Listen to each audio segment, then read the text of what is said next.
All right, got a short video here for Sunday, June 8th, looking at the swing trade here, where we're at as far as in the cycle for short-term swing trading. And here we've got the chart here, uh, chart the ticker S as in Sam 5, F as in Frank, D as in David, which represents the S&P 500 5-day moving average. It tells you how many stocks are above the 5-day moving average, and right now currently it's reading at 71, meaning 71% of the S&P 500 stocks are above the 71. So what I did in this case here is I converted the if I can come here, there we go. You can see it's originally candlesticks here, so I went ahead and just converted this over to line and then throw in a 3-day moving average. And what that gives me is kind of like an indicator here. I put a line right at the 50% mark, 30% mark, and 70, kind of similar to an RSI. And I use this for oversold and overbought as part of one of the tools that I use. And you can see once we get down below the 30 mark, then we look for going long. And then once we get above this area here, above the 70, then we lighten up and just tighten up the stops, or take some profits here. So we're kind of floating up here at the 71 right here. Trying to see if the market's going to continue with the momentum to go up higher, or it's going to go down. Now I'm looking at the 3-day moving average here where it crosses. It's right in the center. It's kind of like neutral, so it could either go up or down. So it's just a matter of keeping a close eye on it. Any new swing trades here, I would consider being very cautious and put small positions. I wouldn't go aggressive at this point. Now, here we got the actual S&P 500 chart, and what I wanted to show is we are still on the bullish side. I have the 9 EMA, which usually I use as a trailing stop for any of my positions, and we're still above it. So the bulls still have the ball on their court, you might say.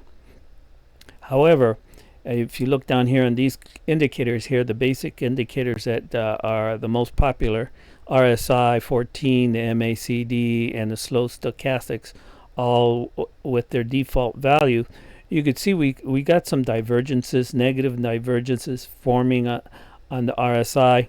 You could see here we have the price action right here, and we have a little higher of the price action. So price action has gone up slightly while the RSI has not.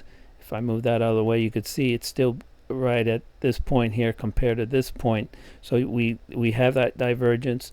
Same thing with the MACD. You could see that we have that line right up here, and it's just heading downward, along with the histogram. It is pretty weak as well. Slow stochastics here is the same story here. We are higher up here, but now we're down lower over here. One of the advantages of the slow stochastics is if we get embedded momentum, which we have been having since all the way back over here, and so it's at 87 and 86. If we see it close below 80, then the momentum has shifted and has weakened, so it may be looking for a pullback. So right now the momentum is still on the bull side, not very strong because of the doji, and just to keep an eye on the divergence. If this by chance, for whatever reason, we get a strong move up, and the divergences on these head up higher to meet this last high over here, then that would cancel it out, and we may continue to go higher. All right, so that's what we got here. Now I'm going to also quickly go over to the daily here, and we'll just go over the main indices here. We're looking at the Dow right here, DIA, and you can see we're kind of trading in this pattern here, trying to do the breakout over here. in this case here, I'm looking at the RSI 5, and we also have that negative divergence here. So it's something to be a little careful. Now, if we do break out, we still got this strangely built inverse head and shoulder, which a price target up right here, 450. Maybe we'll get that price target. Going over to the SPYs, you could see we had the head and shoulders with the price target up here, which we're very close to reaching right now. We are below this trend line here, so that's weakness, but all it could take is one day. Maybe we get a wick to touch it and then trade sideways, but we'll have to keep an eye on it. I am going to put the 9 EMA as a trailing stop, which is the blue line, and you could see as long as we're holding that blue line, then the bulls have the ball in their court, as you might say. Going over the Qs real quick here, we do have an ascending wedge, which usually means that when they're ascending wedges like this, there's a tendency of it breaking down. So this is something to be concerned of. Plus, we have that divergence you could see here on the RSI 5 as well. So, and the head and shoulder formation here, we had the price target right up here at 522, and as you could see, we've hit it and trade sideways, and we are slightly right above it. So it's just something just to be very cautious about. IWM, we also have a head and shoulder. It just broke out last Friday, so let's see if it could hold it. And if that can hold, then we may be getting a move up to, and let me adjust it here, up to around 247 area. So I'm not saying it's going to go there straight. We may be bouncing around, but eventually maybe we'll be going up to 247. At least that's what I'm seeing here. So I'm probably going to go into TNA and then set my stop right below that red candle right here at 207. So it just matters, just keep an eye on it. We do have this gap right down here, so that's the only good thing about IWM is we got the inverse head and shoulder. Let's see now if it starts pulling back and it breaks the low of this shoulder here, then that would cancel this move.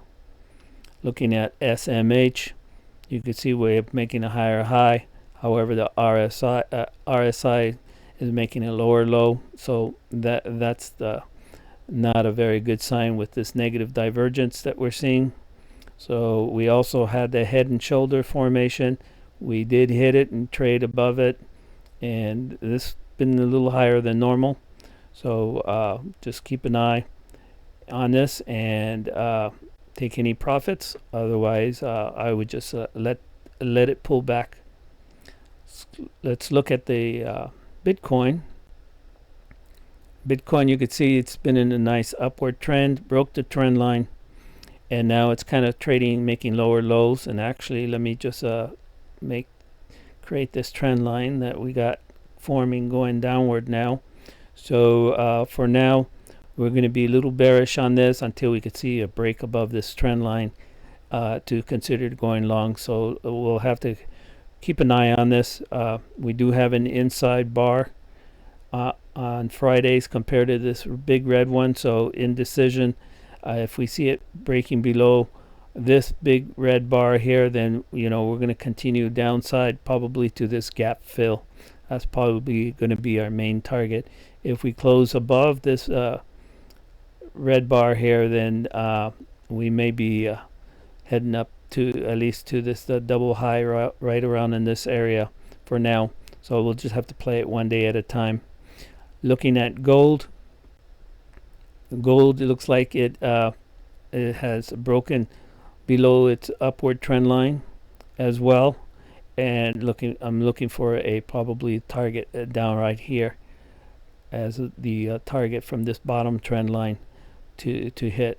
So that's my goal right there. If it breaks further, then we probably going to have a gap fill a small gap fill right in this area of the 286. And looking at energy here, you can see we've going to be hitting the upper trend line right here, probably then get a pullback because down to this gap fill. And that's pretty much what I have for now. If I see any setups, I'll try to post them. All right, take care and good luck. Thanks.